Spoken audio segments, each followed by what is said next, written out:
안녕하세요. 반갑습니다. 오늘은 여러분들과 많이들 알고 계시는 탕화라는 용어를 알고 계실 겁니다.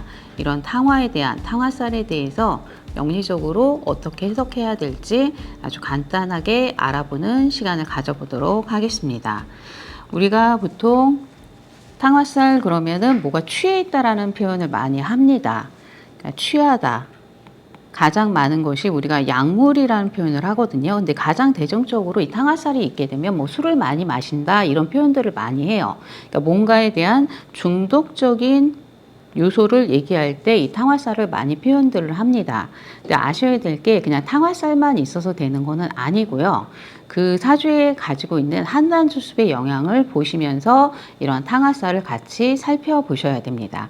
글자만 있더라도 그런 요소를 갖고 있지만 한난주습이 영향을 미치게 되면 그 현상이 더 훨씬 배가가 되거나 아니면은 이제 그 배가 될 때 긍정과 부정의 모습으로 나뉘어서 나타날 수 있다라고 생각해 주시면서 동영상을 시청해 주시면 되겠습니다. 우리가 보통 이제 탕화살에 대한 글자가 이렇게 그래서 보통 뭐 축이노, 인추고 뭐 이런 표현들을 합니다. 이런 글자를 가지고 있게 되면 우리가 탕화라 그래서 우리가 음식이라든지 뭐 이런 것들에 대해서 좀 중독성을 가지고 있을 수 있는 요소의 인자의 글자라고 보시면 됩니다. 이런 것들이 하나만 있어서 일어나는 건 아니고요. 글자에 먼저 배합을 보셔야 되는데 오늘 좀 재미있게 소개를 해드리려고 해요. 그러니까 이런 거를 공부하실 때 축이라는 글자가 있으면은 무엇인가를 담는 그릇으로 좀 생각을 해주시면 좋습니다. 그리고 나서 이제 인이라는 글자가 있게 되면 그릇에 무엇을 담았는데 무엇을 먹는다. 그렇기 때문에 인이 있게 되면 이렇게 뭔가 취하고 할 때 몸이 취한다 라고 생각을 해주시면 돼요. 몸이 취하는 요소. 그리고 이제 오라는 글자가 있게 되면은 이거는 몸보다는 약간의 정신이 취하는 요소로 이해를 하시게 되면 좋습니다. 그래서 이 축이라는 글자가 들어가면서 인이 있게 되면 이제 그릇에 무엇을 담아서 먹어서 내 몸이 취하는 거예요. 우리가 이제 술을 마시더라도 몸이 취하시는 스타일이 있고 그리고 정신이 취하기 위해서 마시는 분들이 있거든요. 물론 이게 다 있게 되면 어떻게 되겠어요? 정신도 취하고 몸도 취하니까 잘못하다가 흑역사도 만들 수 있습니다. 그렇지만 적당한 이런 취함, 그 다음에 이런 것들이 아주 좋은 방향으로 영향을 미치게 되면 오히려 무엇인가에 대해서 빠져 있기 때문에 이러한 글자들이 우리가 말하는 예술이라든지 사상, 철학 이런 요소로 그러니까 예술에는 기본적으로 한 예체능이 들어가 있다라고 생각을 해주시면 됩니다. 그래서 이러한 예체능적, 사상, 철학적으로 남들과 다른 아주 특별함을 또한 만들 수 있는 게 이 탕화의 글자입니다. 그러니까 안 좋게만 해석하지 마시고 이런 뜻이 있기 때문에 무엇인가 취할 수도 있지만 몰입할 수 있다라는 뜻도 이 탕화에 또한 들어있다라고 생각을 해주시면 됩니다.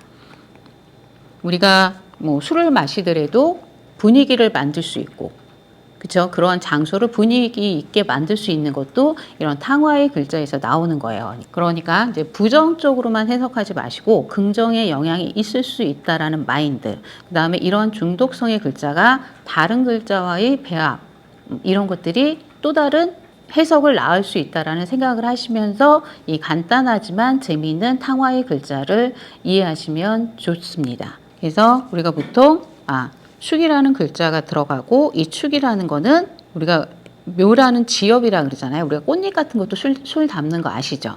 그 다음에 이제 유금이라는 열매 같은 걸로 무엇인가 담는 삭히는 요소가 이 축의 글자에 들어가 있습니다. 삭혀서 이런 묘나 유라는 잎이라든지 열매를 삭혀서 무엇인가 담아놓는 그릇 이게 축의 의미가 들어가 있기 때문에 사주에 축이라는 글자만 가지고 있더라도 무엇인가 삭히고 하는 그런 음식물적 삭히는 것들 이런 것들에 대한 의미를 조금 더 생각해 주시면 좋습니다.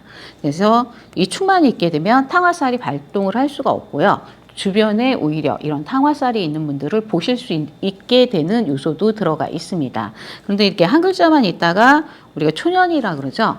10대 정도의 만약에 인이라는 글자가 만났다 그러면은 내 주변에 내가 어렸을 때 자라는 환경이기 때문에 주변의 어른들이 이렇게 약간 술에 취하셔서 몸이 안 좋아지시거나 이런 요소를 가질 수 있다라고 보시면 됩니다.